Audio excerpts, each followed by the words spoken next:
지난주까지 이제 사도행전 14장까지 이렇게 쭉 봤습니다. 1차 전도 여행을 마치고요. 이제 안디옥에 복귀한 사도 바울과 또 바나바 일행의 그런 일정을 쭉 확인했고요.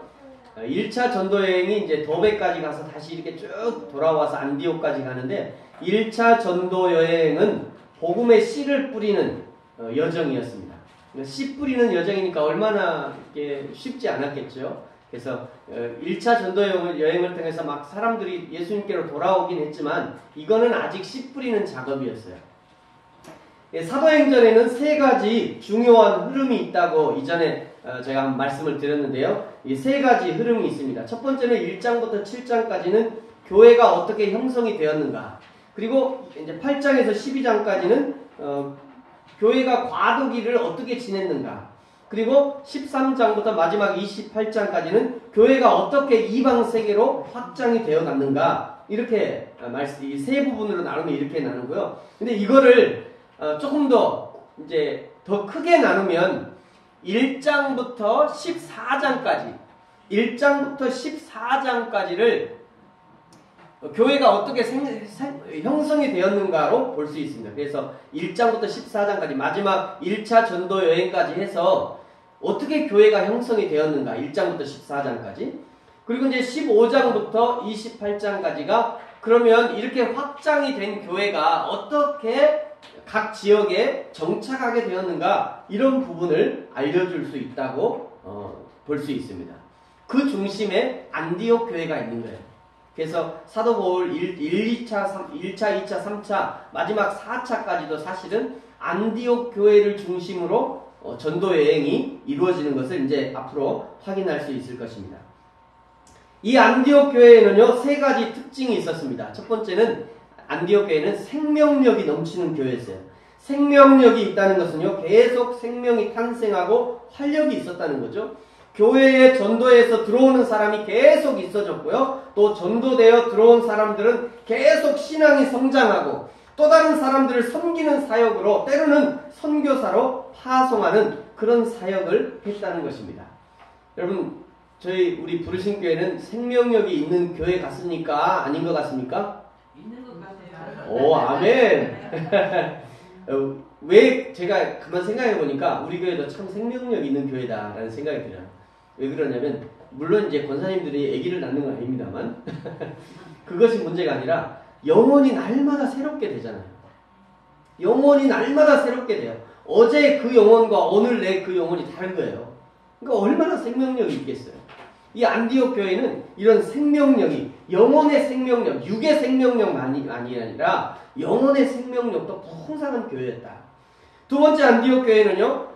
그리스도인이라고 하는 이름이 최초로 불려진 교회였습니다. 한 번만 불려진 것이 아니에요. 계속해서 안디옥 교회에 다니는 사람들이야말로 정말 그리스도인이다 라고 하는 별명이 불려졌던 거예요.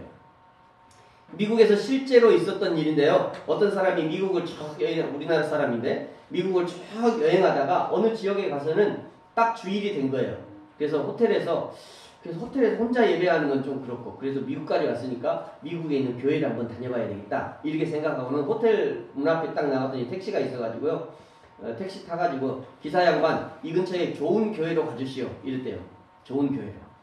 그랬더니 이 택시가 이제 출발하기 시작하는데요. 몇 개의 교회를 지나가는 거예요. 그것도 큰 교회를 몇 개를 지나가더니 저 후미진 구석에 저 끝에 가가지고 이제 거기다 내려주는 거예요. 이 사람이 나를 지금 돈 택시비 받으려고 이러고는 아니 지금 오다가 교회를 몇 개 지났는데 왜 하필 나를 여기다 내려주시오? 이랬더니 이 택시기사가 하는 말이 제가 택시기사를 해보니까 다른 교회 사람들은 잘 모르겠는데 이 교회에서 나오는 사람들이 가장 친절하고 얼굴도 밝고 팁도 많이 주고 이 교회에서 나오는 사람들이 제일 좋은 것 같습니다. 그래서 당신이 나한테 좋은 교회로 가라고 그래서 내가 이 교회까지 왔습니다. 이렇게 대답을 하더래요. 여러분 좋은 교회는요. 우리가 주장하지 않아도 믿는 사람들이 더 잘 아는 거예요. 그렇죠? 우리야 맨날 우리 교회 좋은 교회 이렇게 떠들고 다닐 수 있어요. 그런데 진짜 그 교회가 좋은 교회인가 안 좋은 교회는 믿지 않는 사람들한테 물어보면 다 알아요. 여러분 이제 위장하시고요. 교회 주위 뚝 돌아다니다가 아무나 잡고 저기 있는 저 불신교회라는 교회가 있는데 저 지하에 교회 있는데 그 교회 좋은 교회예요, 나쁜 교회예요? 당신 어떻게 생각해요? 이렇게 얘기하면 다 좋은다고 그럴 거예요. 아니 제가 확실하면 하나도 없이 다 좋은 교회라고 해요. 아 그럼 그 교회 가죠? 아니 나는 내 교회가 있으니까 그 교회는 못 가는데 그 교회 좋은 교회입니다. 다 이렇게 얘기할 거예요. 아멘. 아멘. 여러분 물어보세요. 네, 장담한다니까요. 다 그래요. 다 좋은 교회라고 그래요. 세 번째 안디옥 교회는요. 어떤 특징이 있었냐면요. 이방인으로 구성된 교회로서는 최초로 선교사를 파송한 교회였어요. 이게 이제 첫 번째 이유와 연결되어지는 그런 특징인데요. 이 교회는 은혜를 받고 은혜를 흘려보내는 은혜의 순환이 있었던 그런 교회였습니다. 여러분 어떤 사람이 건강한 사람입니까? 순환이 잘 되는 사람이 건강한 교회예요. 피만 잘 돈다고 건강한 게 아니라 많이 먹으면 먹고 나서 그 다음에 뒤로 잘 내보내야 그 사람이 건강한 사람이라니까요. 아까워서 안 내보내잖아요. 그럼 퉁퉁 부어요. 그 사람 죽어요 그러면. 그래서 순환이 있는 교회가 좋은 교회인 은혜의 순환, 물질의 순환, 섬김의 순환 이것들이 서로 순환돼야 이것이 좋은 교회라는 얘기예요. 그래서 지금도 이 첫 이방 교회인 안디옥 교회를 닮으려고 하는 교회들이 많습니다.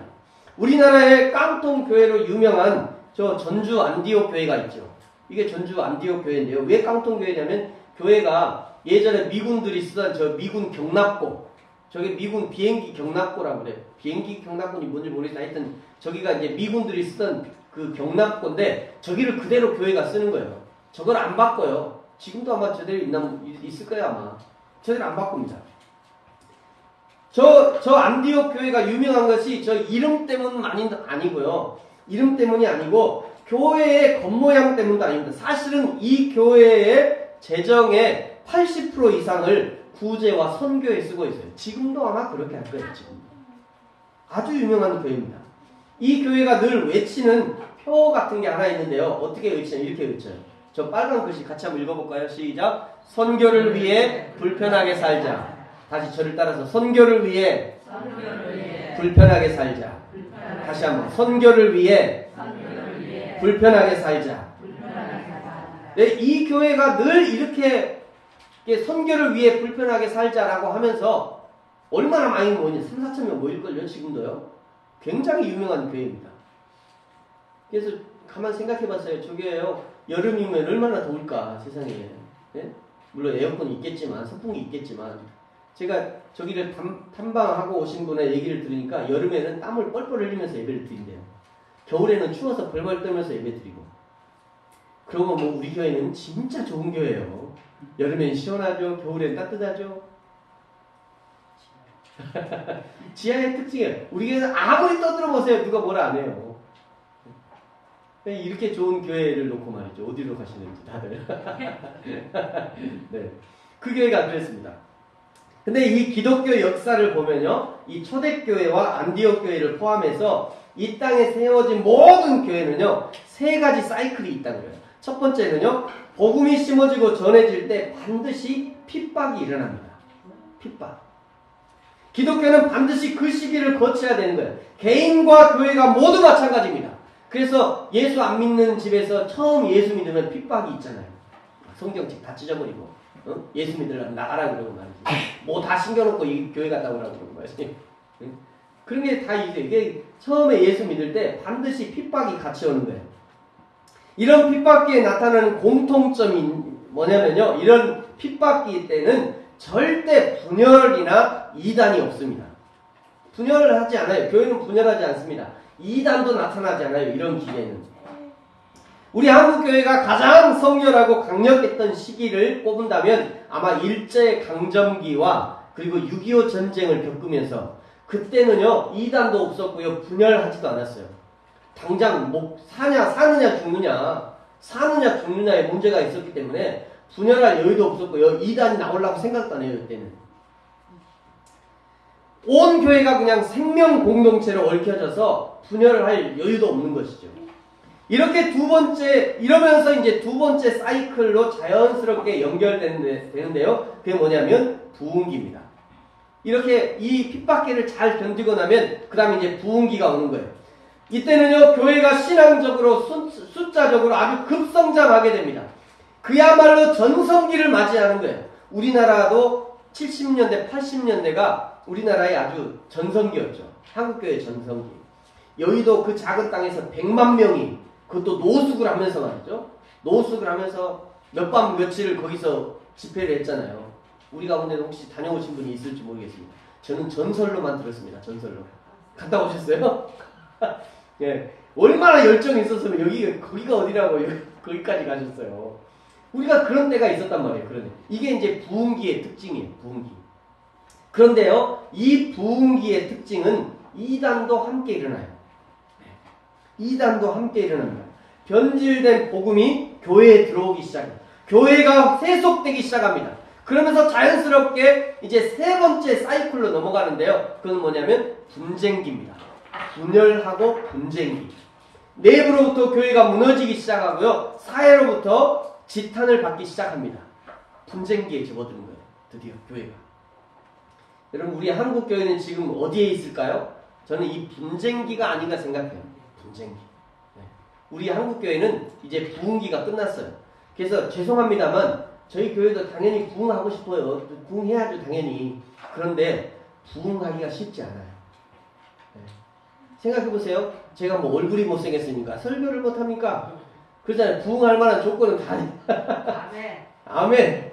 그런데 이 사회적으로 부흥하기가 쉽지 않아요. 그래서 이때는 교회가 개척을 하면요, 살아남는 것만 해도 은혜다 이 생각. 요즘에 그렇게 얘기를 합니다. 보통 교회들이. 여러분, 저희 교회가 살아남도록 여러분 지원을 많이 해주셔야 돼요. 네.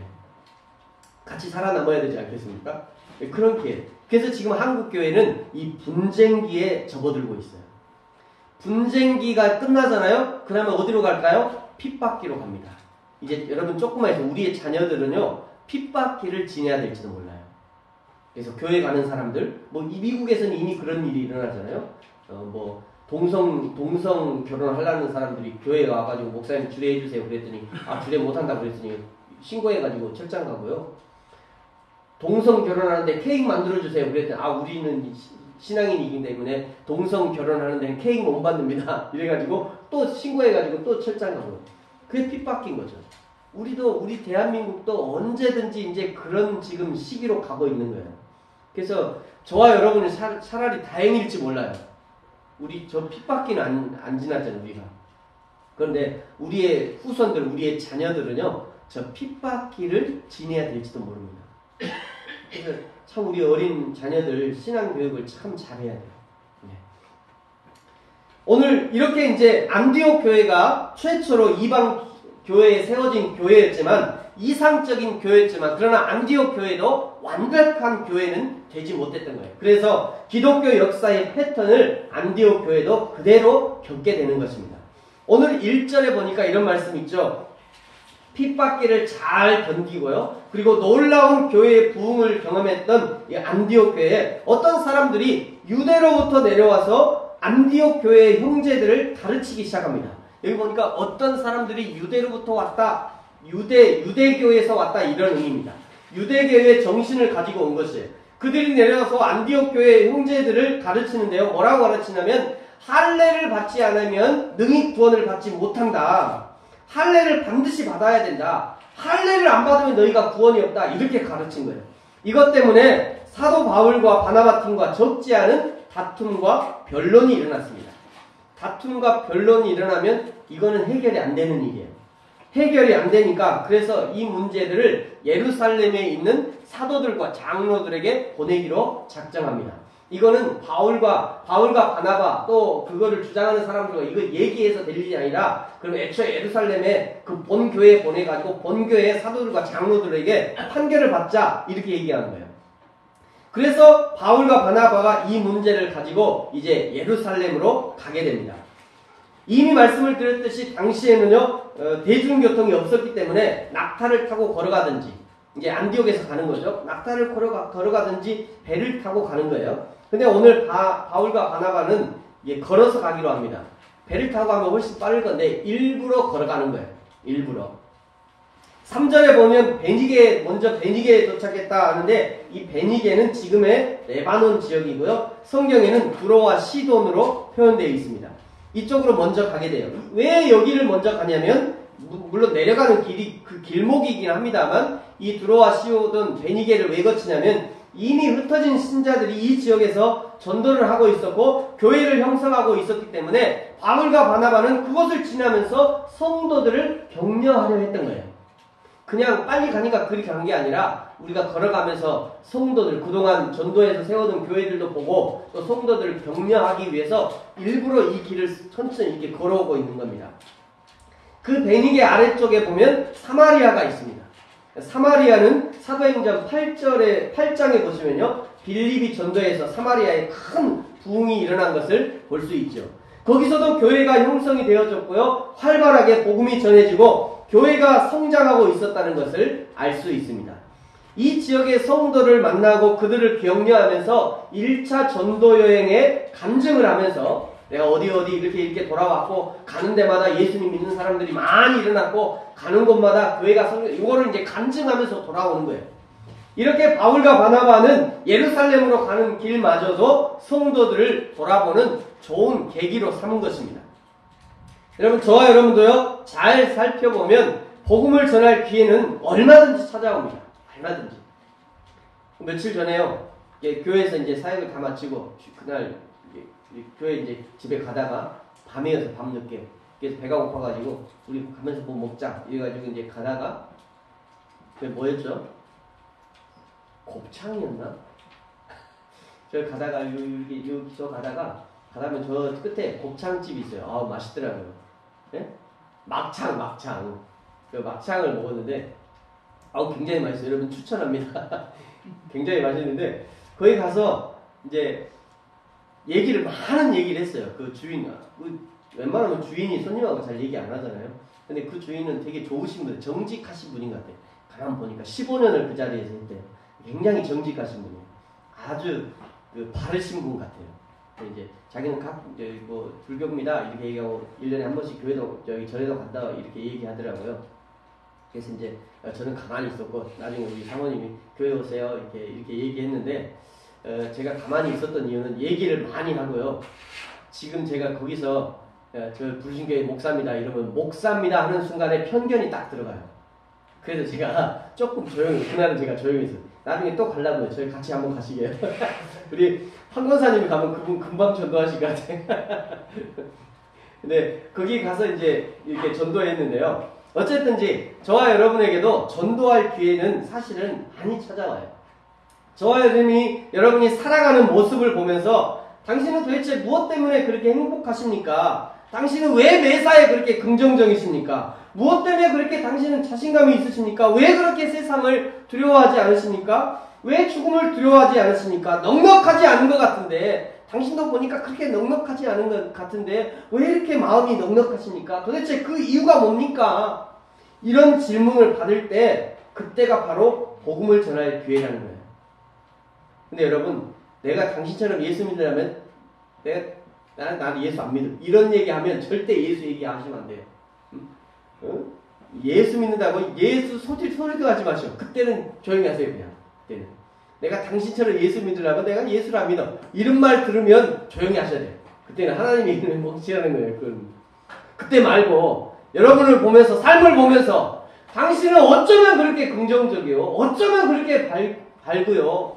당신은 어쩌면 그렇게 사랑이 많소. 이렇게 누군가 나를 칭찬할 때 그때는 대답할 말을 준비해야 됩니다. 그래서 그것을요 베드로전서 3장 15절 16절에 이렇게 말씀해요. 우리 좀 깁니다만 같이 한번 읽어볼까요? 자, 보이시나요? 시작.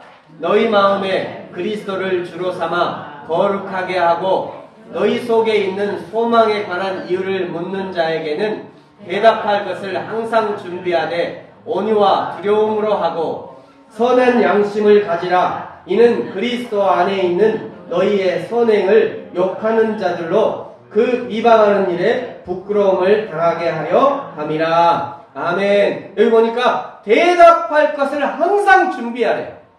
대답할 것을 항상 준비하라. 말로만 준비하면 안 됩니다. 말로만 하니까 그리스도인들을 향해서 이 말쟁이들아 이렇게 얘기하는 거예요. 말로만 하니까. 삶으로 대답을 준비해야 됩니다. 행실로 대답을 준비해야 되는 거예요. 대답할 것을 준비하되 온유함과 두려움으로 하래요. 온유함과 두려움으로. 여기 두려움으로 하라는 것은 내가 하나님 때이라고 대답하면 저 사람이 나를 어떻게 생각할까 두려워하라는 그런 의미가 아니라 하나님 앞에서 두려워하라는 거예요. 하나님 앞에서. 내 말과 행실이 불일치 하는 것을 두려워해야 됩니다. 속은 그렇지 않은데 겉으로만 거룩한 척 하는 것을 두려워해야 돼요. 왜냐하면 하나님은 우리의 속사람을 아시기 때문입니다. 말로는 사랑과 관용과 섬김을 번지르하게 말하면서도 정작 행동으로는 사랑하기보다 사랑받기 원하고 섬기기보다 섬김을 받기 원하면 누가 우리를 그리스도인이라고 말하겠습니까? 내가 그렇게 행동한다면 누가 내가 전하는 그리스도를 받아들이겠어요? 이것이 바울과 바나바가 지나오는 모든 지역에서 사랑받고 환영받고 서로 기쁨을 나눌 수 있는 비결이 되었던 것이에요. 이렇게 예루살렘에 도착한 바울과 바나바가요, 회의에 참석해서 지금까지 모든 1차 선교 여행의 결과들을 보고하고 이방 지역의 교회에 관한 그런 상황을 보고합니다. 그리고 안디옥 교회에서 문제가 되었던 이 할례의 문제를 정식 안건으로 내놓게 돼요. 그러자 오늘 5절에 보니까 이 바리새파 중에 한 사람이 일어나서 이방인에게 할례를 행하고 모세의 율법을 지키도록 해야 한다고 주장합니다. 마침 요즘에 그 헌법재판소에서 이렇게 탄핵 심판이 진행 중이잖아요. 바울과 바나바가 뭐라고 주장했냐면 할례는 불필요하다. 왜? 할례 받지 않는 이방인들이 이미 성령을 받았는데 그 사람들에게 다시 할례를 줄 필요가 뭐가 있냐. 할례가 불필요하다. 바울과 바나바가 주장하는 거예요. 그랬더니 한쪽에서는 또 이 바리새파들이 할례가 불요가 아니라 할례가 필요하다. 할례가 반드시 필요하다. 이렇게 얘기한 겁니다. 그 둘이가 그냥 피 터지게 싸운 거예요. 거기서요. 양측 주장이 너무너무 팽팽해서요. 6절에 보니까 사도와 장로들이 의논하고 모였다. 이렇게 얘기하죠. 여기 사도는 12사도를 의미합니다. 예수님의 제자 12사도. 장로는 누구냐? 교회의 지도자들을 얘기해요. 12사도의 대표가 베드로고요. 그리고 장로의 대표가 13절에 보면 야고보가 등장합니다. 이 야고보는 예수의 형제 야고보예요. 사도 야고보가 아니라 예수님의 동생 야고보. 그래서 예수님의 동생이 예수님이 죽고 난 이후에 예수님이 십자가에서 부활하신 이후에 드디어 신앙을 갖게 돼요. 그리고 예루살렘 교회의 이제 지도자가 됩니다. 야고보가 얼마나 강력했냐면요. 야고보서를 이 야고보가 썼는데 야고보의 주장은 뭐냐면 내가 예수를 봤다. 그리고 내가 우리 형 예수가 어떻게 사는지를 봤다. 우리 형 예수가 말로만 하지 않더라. 우리 형 예수가 그들의 삶을 통해서 본인이 하나님의 아들인 것을 다 드러내. 내가 그걸 다 봤다. 그래서 야고보서에 뭐라고 쓰냐면 행함이 있는 믿음을 너희가 가져라. 예수처럼 살아라. 이런 의미입니다. 그게. 그 교회의 지도자의 대표가 야고보였어요. 7절에 많은 변론이 있은 후에 이것을 보면 사도와 장로들 중에도 이 일이 쉽게 결론나지 않았다는 것을 알 수 있습니다. 많은 변론을 한 후에 당시에 예루살렘 교회의 그 사도의 대표였던 먼저 베드로가 일어나서 판결을 내리는데요. 베드로의 권면은 원론적이고 그리고 신학적인 권면이었습니다. 8절에 보면 마음을 아시는 하나님이 그들에게 성령을 주어 증언하셨다. 9절 믿음으로 마음을 깨끗게 하시고 동일한 성령을 우리와 그들에게 주신 것을 보면 하나님은 차별하지 않는 분이다. 10절 그런데 어찌하여 조상들도 매지 못했던 그 멍에 율법을 너희들이 말하느냐. 이것은 역사 이래로 율법을 완전하게 지킨 사람이 아무도 없다는 것을 말하는 거죠. 율법으로는 의롭게 할 사람이 아무도 없다는 것을 지금 베드로가 말하고 있는 것입니다. 나중에 사도 바울이 쓴 로마서 3장 20절에도 이 베드로의 주장이 그대로 실리게 돼요. 그러므로 율법의 행위로 그의 앞에 의롭다 하심을 얻을 육체가 없나니 율법으로는 죄를 깨달음이라. 베드로와 바울이 동일한 주장을 하고 있는 겁니다. 11절이 이 심판에 대한 베드로의 결론이에요. 자, 11절 같이 한번 읽겠습니다. 시작. 그러나 우리는 그들이 우리와 동일하게 주 예수의 은혜로 구원받는 줄을 믿노라 하니라. 아멘. 이걸 보면 바울만 믿음으로 받는 구원을 말하는 것이 아니라 베드로도 동일하게 믿음으로 받는 구원을 말하고 있다는 것을 알 수 있습니다. 베드로가 이렇게 판결을 내리자 12절에 거기 온 무리가 가만히 있었다. 더 이상 대꾸할 여지가 없었던 거죠. 그 다음에 베드로를 이어서 이제 13절에 야고보, 예루살렘의 장로들의 대표인 야고보가 일어나서 야고보도 이제 최후의 변론을 합니다. 야고보의 결론은요, 실제 삶에서 어떻게 적용할까를 알려주는 적용할 것인가를 포함하고 있는데요. 14절부터 쭉 역사가 한번 쭉 훑어요. 14절에 이스라엘 역사를 얘기하고요. 여기 보면 시므온이라고 얘기해요. 이게 이제 베드로를 얘기합니다. 시므온이 말하여, 그러니까 베드로가 말한 것을 내가 동의한다, 이런 의미로 얘기하는 거죠. 그리고 이제 선지자들을 얘기하고 다윗을 얘기하고 그 남은 사람들, 다윗 이후에 남은 신앙의 사람들을 얘기해요. 18절 예로부터 하면서 구약을 얘기합니다. 그렇게 하면서 19절 20절이 야고보의 결론이에요. 자, 야고보의 결론 19절 20절 같이 한번 읽겠습니다. 시작. 그러므로 내 의견에는 이방인 중에서 하나님께로 돌아오는 자들을 괴롭게 하지 말고 다만 우상에 더러운 것과 음행과 목매어 죽인 것과 피를 멀리하라는 편지한 것이 옳으니. 아멘. 이렇게 말하는 이유가 이제 21절인데요. 이는 예로부터 각성에서 모세를 전하는 자가 있어 안식일마다 회당에서 그거를 읽음이라 하니라. 이 얘기는 무슨 얘기예요? 안식일마다 회당에서 모세의 글을 이미 안식일마다 회당에서 읽고 있기 때문에 그들이 안다는 거예요. 그 이방인이지만 회당에서 모세의 글을 읽은 사람, 그걸로 교육한 사람은 어느 정도 이 내용을 알고 있다. 야고보가 이제 그 얘기를 하는 겁니다. 어느 정도 알고 있기 때문에 이미 모세의 율법에 대해서 그걸 준수하고 있고 율법을 알기 때문에, 그러면 이방에서 예수 믿은 사람들은 세 가지만 주의하자, 이렇게 얘기한 거예요. 첫 번째 뭐냐면, 첫 번째가 우상숭배를 금하는 겁니다. 우상숭배를 금하는 거예요. 두 번째는 뭐냐면 음행을 주의해라. 음행하지 말라. 가만 보니까 십계명 얘기하는 거죠. 우상숭배 금하고, 그리고 음행을 금하고, 그리고 세 번째는 목매어 죽인 것을 피하게 하자. 여기 목매어 죽인 것과 피, 이것을 먹지 말라 하건데요. 이것은 이제 음식에 관한 겁니다. 목매어 죽인 것과 피는 같은 것이라고 할 수 있는데요. 목매어 죽이면 피가 혈관에서 다 빠지지 않아요. 제가 여러분이 보통 우리가 마트에서 사 먹는 그 닭고기는 살이 하얗잖아요. 그렇죠? 닭고기 하얗거든요. 근데 제가 얼마 전에 저기 담양에서 우리 전도사님이 닭을 잡아가라고 그래요. 그래서 제가 닭을 한번 잡았어요. 닭을 잡아갖고 이거를 요리 털 뽑고 해주려면 담양까지 가야 된다는 거예요. 그래서 담양 읍까지 가져가는데 무섭잖아요. 여기가 파닥파닥 하니까 그냥 목을 확 비틀었어요. 목을 확 비틀어가지고 이제 걔가 이제 얘를 죽이면 되겠다 해서 목을 비틀어가지고 이제 한 30분 가져갔죠. 그 닭집에 가져가고 닭집에 가서 이제 이거 좀 요리해 주세요. 그랬더니 얘 살았어 죽었어 이런 죽었죠. 그랬더니 죽은 애는 안 된대요. 죽은 애는 여기서 할 수 없다. 근데 그 다음에 말이 매우 중요했어요. 뭐라고 그러냐면 닭이 죽으면 첫째 털이 안 뽑힌대요. 그리고 둘째 이 살 속에 혈관 속에 전부 다 피가 남아 있어서 안 좋다는 거예요. 닭집 사장님이 저한테 그걸 알려줘요. 성경에서는 제가 못 알았는데 닭집 사장님이 그걸 알려주셨어요. 그러니까 목 메어 죽이면 어떤 일이 벌어지냐면요. 목을 메어 죽이면 살 속에 있는 모든 혈관 속에 있는 피가 안 빠져요. 그러니까 목 메어 죽인 개를 잡아먹으면 피랑 같이 먹는 거예요. 그러니까 목 메어 죽인 걸 먹지 말라. 그럼 어떻게 먹어요? 지금 할랄하는 것처럼 도축하는 것처럼 거꾸로 뒤집어 놓고 동맥과 정맥을 탁 끊어갖고 피를 싹 빼야 돼요. 그렇게 먹으라는 거예요.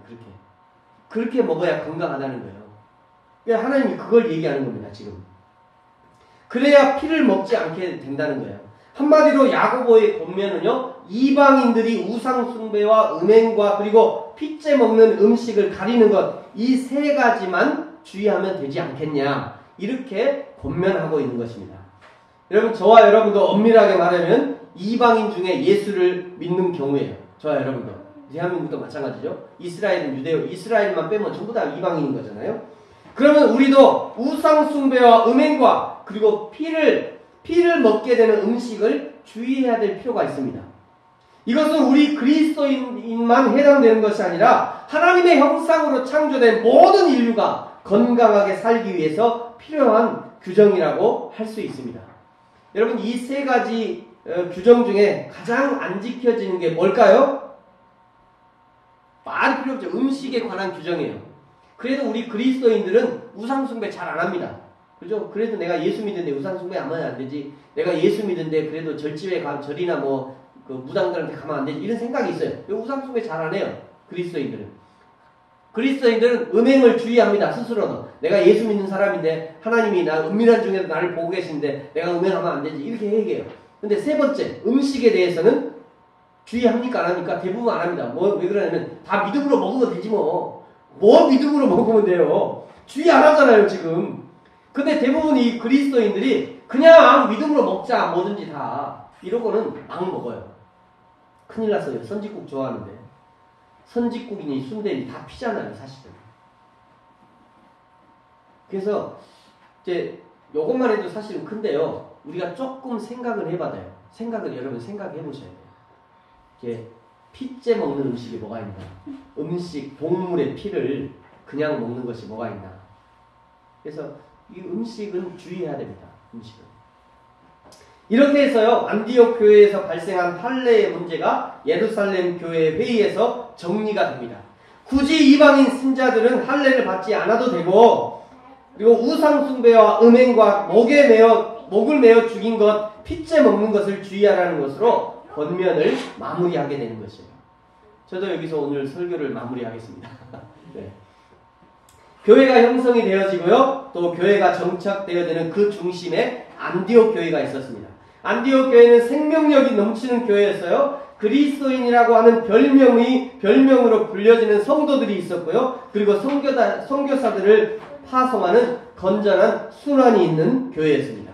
저와 여러분도 예수 그리스도의 복음의 은혜를 활발하게 받아들일 뿐 아니라 또 활발하게 은혜를 나누어주고 보내는 생명력이 넘치는 삶을 살게 되기를 축복합니다. 은혜의 생명력, 복음의 생명력이 넘치는 삶을 살면 그리스도인이라고 하는 별명은 자연스럽게 따라오는 것이에요. 개인뿐만 아니라 우리 공동체도 전도하고 파송하고 구제하는 선한 순환이 날마다 일어나는, 그래서 활발하게 일어나는 건강한 교회와 또 건강한 성도인들이 되어지기를 예수님의 이름으로 축복합니다. 아멘.